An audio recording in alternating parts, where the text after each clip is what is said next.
nós também não ia ter conhecimento das obras malignas de Satanás para destruir a, os seres humanos, né? Então, graças à encarnação, Cristo nos traz esse entendimento. Ele vem fazer a diferença, irmãos, né? Por isso que nós o servimos com alegria, porque isto nos dá segurança, né, em saber que Jesus encarnou com um propósito, né? Ou mais de um propósito, né? Vários propósitos, como a gente acabou de ler, né? Aqui. E isso nos garante uma segurança, né? Um alívio ao saber que Cristo fez isso por cada um de nós, tá bom?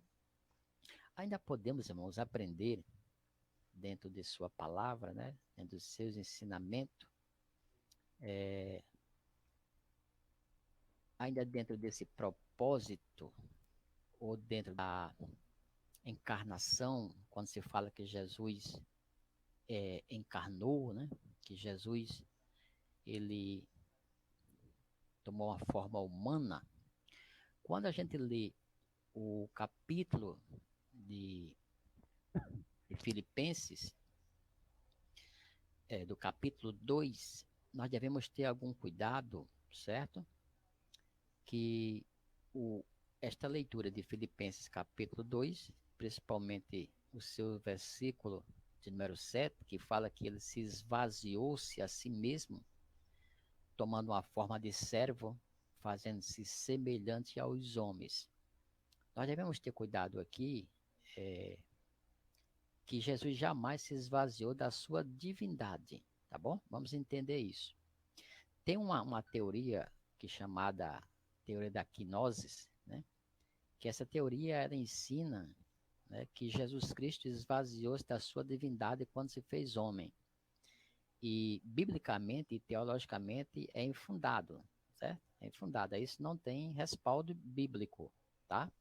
Ele não deixou de ser Deus quando ele encarnou, tá?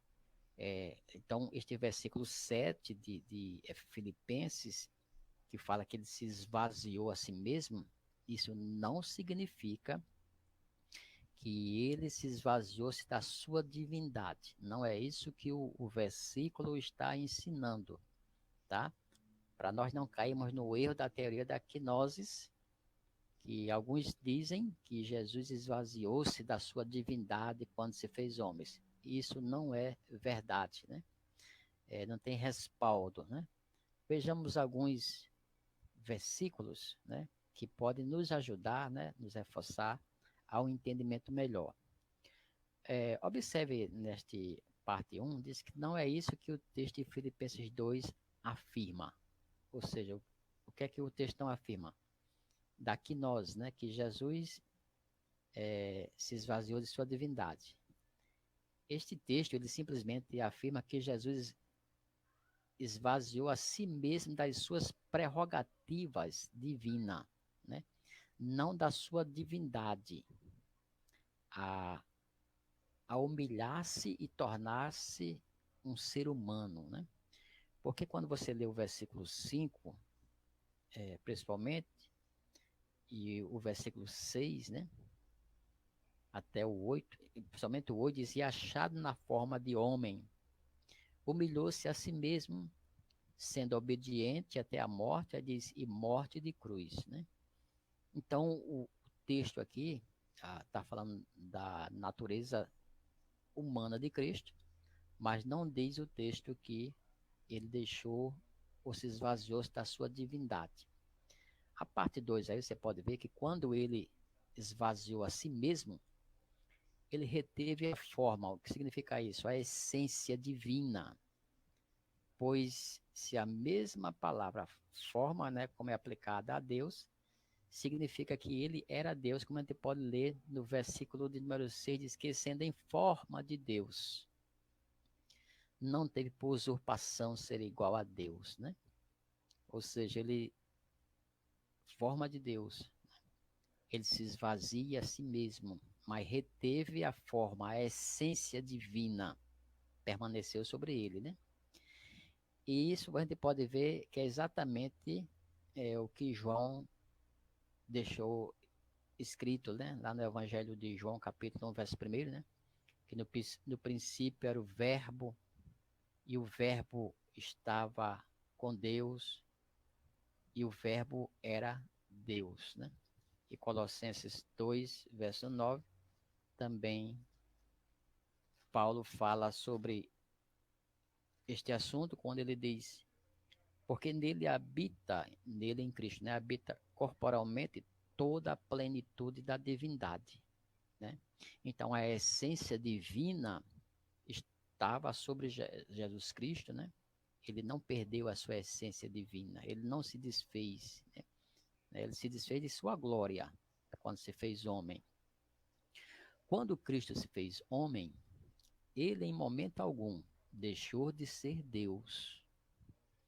Para a gente entender com mais clareza isso, por exemplo, a encarnação não foi a subritação da sua divindade, né? Ela foi a adição da sua humanidade. Ou seja, Jesus teve uma natureza a mais que ele não tinha antes, a natureza humana, ele só tinha a natureza divina, né? João 1, versículo 1 diz: no princípio era o verbo estava com Deus, o verbo era Deus. Então ele tinha a natureza divina, mas agora ele acrescenta mais uma natureza, né? É uma adição. Ele passa a ter agora uma natureza humana que ele não tinha antes, tá? Então, quando ele se esvaziou a si mesmo, ele se esvaziou das suas prerrogativas divinas, não da sua divindade. Entendam isso, viu? Para não confundirem esta passagem deste versículo, tá? Tem que entender que Cristo, mesmo sendo homem, ele não deixou de ser Deus, ele não se esvaziou da sua divindade. Cuidado ao ler Filipenses 2, capítulo 2, versículo 7, que fala que ele se esvaziou, aqui está se falando das suas prerrogativas divinas e não da sua divindade, tá? Creio que ficou bem claro para os irmãos, mas se houver alguma dúvida, os irmãos podem fazer um comentário, né? Pode falar a respeito aqui, que nós estamos aqui exatamente para isto, tá certo? Então, meus amados irmãos, podemos entender que Cristo Jesus, ele sendo em forma de Deus, ele vem aqui à Terra para se comunicar-se com as suas criaturas, né? Com o homem. E para isto foi necessário a sua encarnação, né? Ele se fez homem, assim como você, assim como eu, né? Passou a ter uma natureza humana. E quando a gente começa a ler os evangelhos, você começa a perceber que Cristo, ao andar entre a humanidade, né? Ele sentiu fome, ele ficou cansado, sentiu sede, ele chorou, não é? Lembra quando ele chega próximo ao túmulo de Lázaro, seu grande amigo? Diz que Jesus chorou, né? Então, isso é o quê? Isso é a natureza humana, né? E essa foi a adição da sua humanidade, que ele não tinha antes, né? Então, ele passa a sentir o que você e eu sentimos. Ele sentiu dor, né? Sofreu lá no Calvário, né?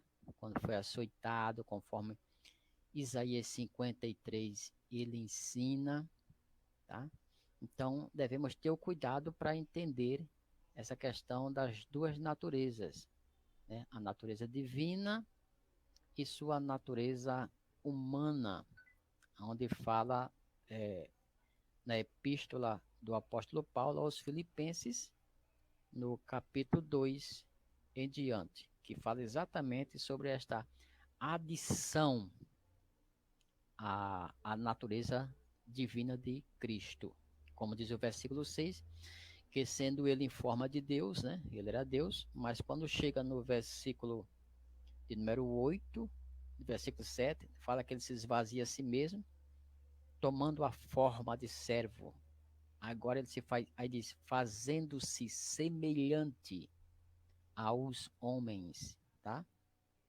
Fazendo-se semelhante aos homens, porque ele agora tomou uma nova natureza para que pudesse se comunicar-se com a humanidade e também porque ele teria que morrer.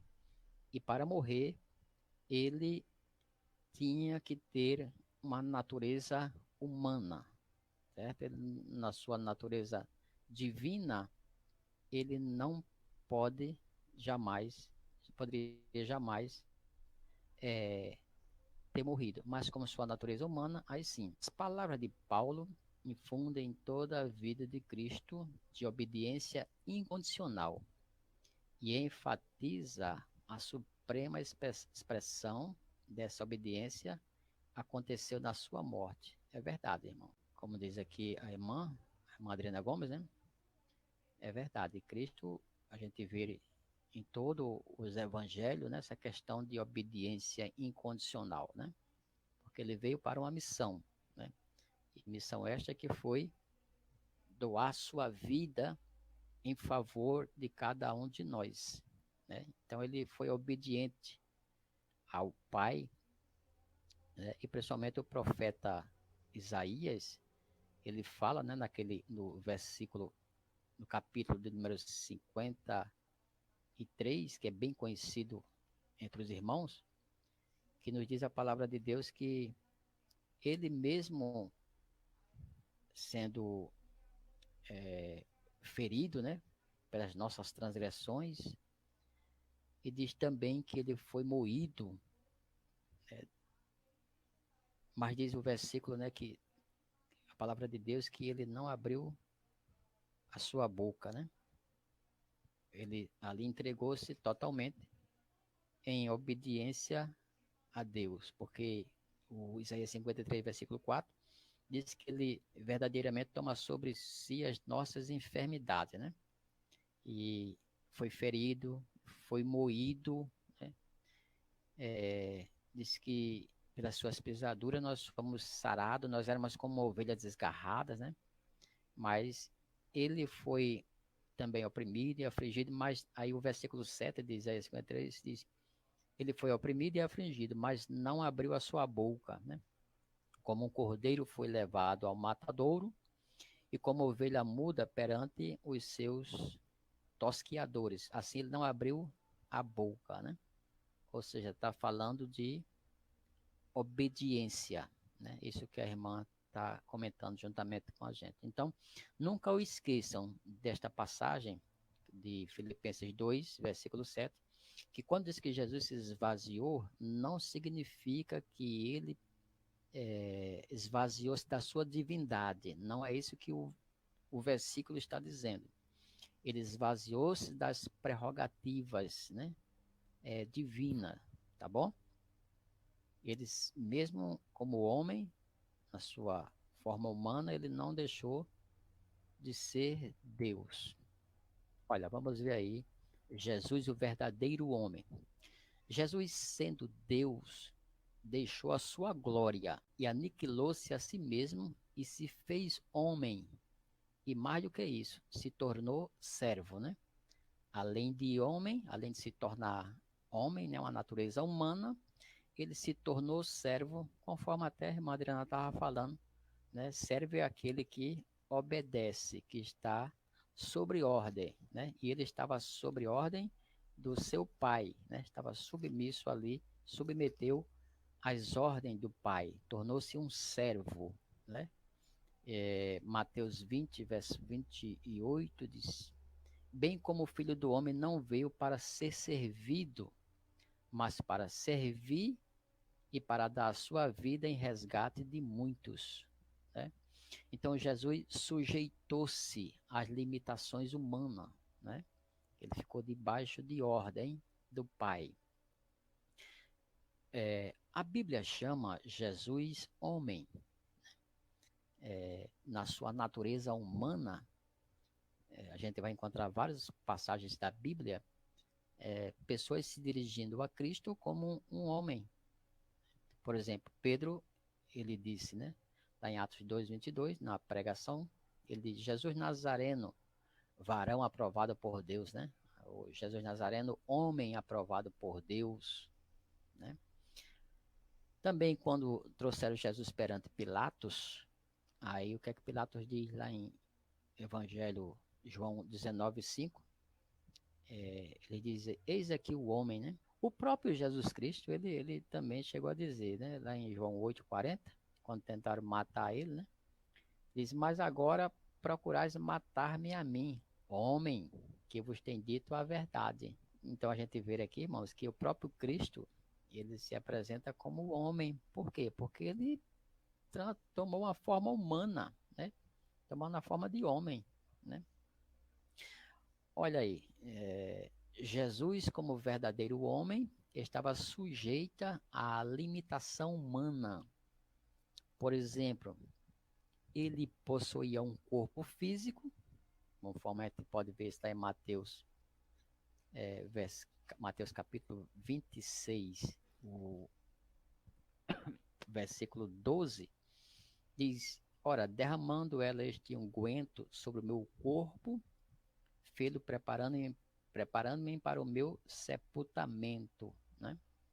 Aqui está falando quando Jesus foi ungindo em Betânia, e ele disse aqui, ele fala sobre o meu corpo, né? A palavra corpo no grego é soma, né? Então Jesus Cristo ele possuía um corpo.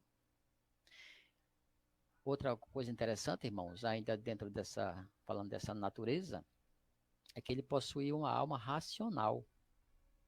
Além do corpo, também possuía uma alma racional.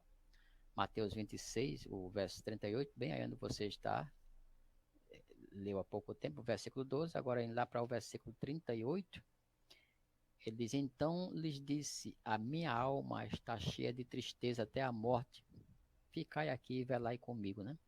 Jesus, quando foi orar, ele sentiu tristeza, e ele disse: olha, a minha alma está cheia de tristeza, né? Até a morte, né? A palavra alma no grego é psique, né? Seus sentimentos, né? Ele disse: olha, eu estou muito triste, né? Chegou aqui, ele disse que está angustiado. Então ele possuía o que? Uma alma racional. E o terceiro, o ser, ele possuía o que? Espírito humano. Isso a gente pode ler no Evangelho de Jesus Cristo, escrito por Lucas, no capítulo 23, e o versículo 46. Observe que neste versículo diz assim: e clamando Jesus com grande voz, né, quando Jesus estava lá no Calvário, ele diz: e clamando Jesus com grande voz, disse: Pai, nas tuas mãos entrego o meu espírito. E dizia: havendo dito isto, expirou, né? Pneuma, espírito aqui é pneuma, como a gente estudou naquela lição, pneumatologia, né? Pneuma, né? Então a gente encontra aqui que Jesus, como verdadeiro homem, ele foi chamado por muitos de o homem. Ele, como verdadeiro homem, estava sujeito à limitação humana, possuía corpo físico, ele possuía alma racional, né? Ele possuía espírito humano. Mas isto aqui, irmãos, não significa que ele deixou sua divindade. Não, de maneira nenhuma. E como podemos provar isto, que ele não deixou? Evangelho de Lucas, seu capítulo 2, tem uma passagem bem interessante, que é um dos versículos que eu mais gosto, que traz assim uma ideia bem plausível que Jesus Cristo realmente ele tanto era humano e que não perdeu a sua divindade quando humanizou, né, na sua encarnação. Essa passagem, irmão, de Marcos, no capítulo 2, que fala da cura de um paralítico, né? Onde diz que Jesus foi lá para Cafarnaum e a redondeza ali, o pessoal soube que ele estava em casa, né? E diz que 4 homens, né, tomaram a iniciativa de levar um paralítico até Jesus Cristo, né? E diz que esses 4 homens pegam esse paralítico e diz que quando se aproximam próximo à casa, estava uma multidão de gente, né? E diz o versículo que não podendo aproximar-se dele por causa da multidão, o que é que eles fizeram? Eles tomaram uma iniciativa bem interessante. Eles queriam que aquele paralítico fosse curado, né? E não desistiram quando viram a multidão ali, né? Eles procuraram um meio de chegar até Cristo. E o que é que eles fazem? Eles simplesmente, irmãos, descobrem o telhado, né, onde estava, e fazendo um buraco, baixaram o leito em que jaziam os bons, sobe lá em cima da casa, e através do telhado, né, isso mostra que era uma casa simples, e disse, irmãos, que quando eles abaixam o leito, né, é, que estava com. Diz que Jesus, vendo a fé deles, disse ao paralítico: Filho, perdoados estão os teus pecados. Irmãos, quando Jesus usa essa expressão, perdoados estão os teus pecados, diz que estava ali sentado alguns dos escribas, né? E, e arrazoavam em seu coração, dizendo: Por que diz este assim blasfêmia? Ele disse: Está blasfemando, né? Que só quem pode perdoar pecado, irmão, é Deus, né? Pecando o homem contra o homem, a gente vai se perdoa um ao outro, mas quando alguém comete um pecado contra Deus, só Deus para poder perdoá-la, né? E diz aqui, irmãos, que quando eles estavam pensando dessa maneira, diz que eles disseram, olha, esse homem ele está blasfemando, isso é blasfêmia. Quem pode perdoar o pecado senão Deus? Jesus, conhecendo logo em seu espírito que assim arrazoava entre si, disse: Por que arrazoais sobre estas coisas em vossos corações? Qual é mais fácil dizer ao paralítico: Estão perdoados os teus pecados? Ou dizer: Levanta-te e toma o teu leito e anda? Para você, irmãos, qual é o mais fácil? É dizer para o paralítico: Perdoados? Imagine você dentro de um paralítico. Qual seria mais fácil para você? Era dizer para ele: Perdoados estão os teus pecados? Ou dizer: Levanta teu leito e anda? Qual é a sua opinião sobre isso? O que é que os irmãos acham? Né? Qual seria para você? Qual seria mais fácil? Perdoar o paralítico ou curar o paralítico? Né? Amados irmãos, todas as duas eram difíceis, né? Tanto você curar o paralítico, né? Que você não tem poder para isso, a não ser no nome de Jesus Cristo, o milagre pode acontecer. O segundo, nem pensar, né? Que é você perdoar o pecado de uma pessoa que pecou contra Deus, né? Que é o caso aqui. Só Deus pode dar esse perdão. O que é que Jesus Cristo faz? Jesus Cristo, ele diz: Ora, para que vos saibais que o Filho do Homem tem na terra poder para perdoar pecados. Observa uma coisa interessante aqui, irmão, que Jesus está dizendo. Jesus está dizendo que o Filho do Homem, ele não se dirige como Deus, ele diz como Filho do Homem, né? Disse ao paralítico: A ti te digo, levanta-te, toma teu leito e vai para a tua casa, né? E disse que levantou-se, tomando logo o leito, saiu em presença de todos, de sorte que todos se admiraram e glorificaram a Deus, dizendo: Nunca tal coisa vimos. Né? Então Jesus faz as duas coisas, tanto perdoa o paralítico como cura o paralítico.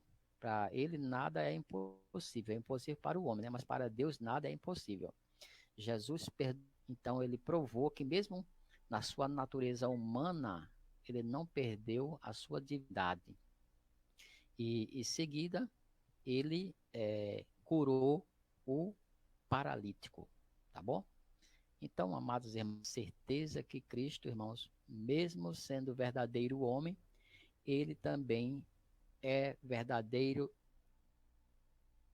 deu a divindade. né? E sim as prerrogativas. Ele tinha corpo físico, tinha alma racional e possuía também espírito humano. Agora também observem que Jesus Cristo, ele é o ungido de Deus. O que é que significa isso? Que as profecias no Antigo Testamento revelaram com muitos séculos de antecedências que Jesus, o Redentor prometido, né, seria o ungido de Deus. O Salmo, no capítulo 2, versículo 2, Isaías, capítulo 61, versículo 1, né? Vamos ler Isaías 61, verso 1. Isaías 61, versículo 1 diz assim: O Espírito do Senhor Deus está sobre mim, porque o Senhor me ungiu para pregar boas novas aos mansos, enviou-me a restaurar os contritos de coração, proclamar a liberdade aos cativos e a abertura de prisão aos presos, né? E o versículo 2 diz: E apregoar o ano aceitável do Senhor, né? O dia da vingança do nosso Deus e a consolar todos os tristes. Então a gente vê aqui, nestas passagens, Daniel 9, 25, 26, também há muitas outras passagens que falam do Antigo Testamento, que Jesus Cristo, né, seria o ungido de Deus. É aquele que o Espírito de Deus estaria sobre ele. É esse que significa ungido de Deus, né? Olha só, a palavra Cristo, né, no grego, significa o mesmo que Messias, né, em hebraico. E ambas são traduzidas em português como o ungido, né? Entenderam? O ungido de Deus exerceu os seguintes ofícios: profeta, né, sacerdote e rei. Isso lá no Antigo Testamento, vocês podem ver que exercia-se esses ofícios, né? Profeta, você pode ver se está em Deuteronômio 18, verso 1, sacerdote, né? Salmo 110, versículo 4, Zacarias 6, 13, rei, Salmo 110, versículo 2, Salmo 72, do 1 ao 19. Observem que estes ofícios coincidem com os ministério que Deus estabeleceu no tempo do Antigo Testamento. Por exemplo, a separação para esse ministério era através da unção, né? Profeta, no caso, a gente pode ver isso lá em 1 Samuel. Todo Israel conheceu que Samuel estava confirmado por profeta. Quando isso foi? Quando ele foi ungido a profeta, né? Sacerdote também, né? Lá no livro de capítulo 29 e o versículo de número 7, a gente encontra, né, que para o ofício de sacerdote, né, tinha que ser ungido também, né? Diz que tomarás o azeite da unção e derramarás sobre a cabeça, assim, ungirás, né? Então, a partir dali ele passava a ser sacerdote. Também para ser rei, né? A gente encontra também lá em 1 Samuel, no capítulo 10, o seu versículo 1, né? Diz que tomou Samuel um vaso de azeite e derramou sobre a cabeça, né? E o beijou e capitão sobre a sua herança. Então a gente vê nesses versículos que esses ofícios, né? Que Jesus Cristo, ele, a ressurreição de Cristo. Jesus Cristo, irmão, ele ressuscitou, né? Lá em Lucas 24, 34, ele ressuscitou verdadeiramente o Senhor. Testemunharam, viram Jesus ressuscitado, né? Lucas escreve em Atos 1:3 que Jesus, depois de ter padecido, se apresenta vivo com muitas infalíveis provas, né? Testemunhas que confirmaram a ressurreição de Jesus. A gente encontra Maria Madalena, em João 20, 11 ao 18.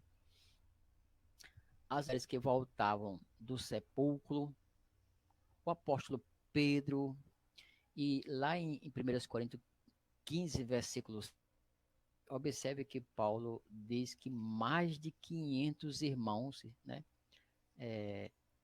foram testemunhas da ressurreição de Jesus Cristo. 15, versículo 6, diz assim: depois foi visto uma vez por mais de 500 irmãos, dos quais vive ainda a maior parte, mas alguns já dormem também. Então, Paulo está dizendo, olha, mais de 500 irmãos viram.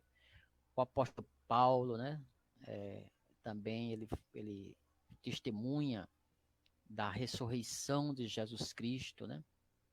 Então, isso nos traz um respaldo bem importante, né, sobre a sua ressurreição. Queridos, nós também já terminar, viu? Hoje vamos tentar um pouquinho mais cedo, né? Sobre a ascensão de Jesus, né? Atos 1:19 diz: vendo eles, foi elevado às alturas, né? Jesus, quando vai assunto ao céu, né? A ascensão de Jesus foi pré-anunciada, certo?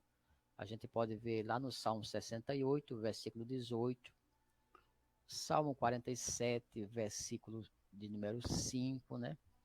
O Salmo de 110, o versículo de número 1, este Salmo 110, onde fala que o Senhor diz disse o Senhor, meu Senhor, né? Assenta-te à minha direita, até que ponha os teus inimigos por escabelo dos teus pés. Então já tinha sido pré-anunciado a ascensão de Cristo, né? Aconteceu também, né, nos 40 dias após a ressurreição, né, que ele vai assunto ao céu, né? A gente encontra também falando sobre a ascensão e também em Marcos 14:62, né, que diz, isto é, com o seu corpo humano, né, subiu como filho do homem, viu? Isto é, com o seu corpo humano glorificado, certo? Então, a ascensão de Cristo já era pré-anunciada e ocorreu após a sua morte e ressurreição, após 40 dias que ele esteve aqui ainda com os seus discípulos, né? Ele foi assunto ao céu, lembrando que ele subiu como filho do homem, isto é, com o seu corpo glorificado, e hoje ele está no céu com o seu corpo glorificado e vai voltar com o seu corpo glorificado. Tá? Da mesma forma que ele foi, ele voltará. E para a gente já concluir, de Jesus nos céus, né? Jesus, ao voltar para o céu, foi coroado de honra e de glória. A gente lê isso em Hebreus, né, capítulo 2, versículo 7, onde ele recebeu a glória que possuía antes da fundação do mundo, né? A gente lá em João, né, Evangelho de João, capítulo 17, versículo de número 5, onde Jesus Cristo ele disse as seguintes palavras neste versículo: e agora glorifica-me tu, ó Pai, junto de ti mesmo aquela glória que tinha contigo antes que o mundo existisse, né? Jesus, quando chega assunto ao céu, ele recebe aquela glória, né? De antes da fundação do mundo, não é isso? Então Jesus recebe de volta a glória concedida pelo Pai. Tá bem? Queridos irmãos, chegamos ao final desta aula, tá? Sobre Cristologia.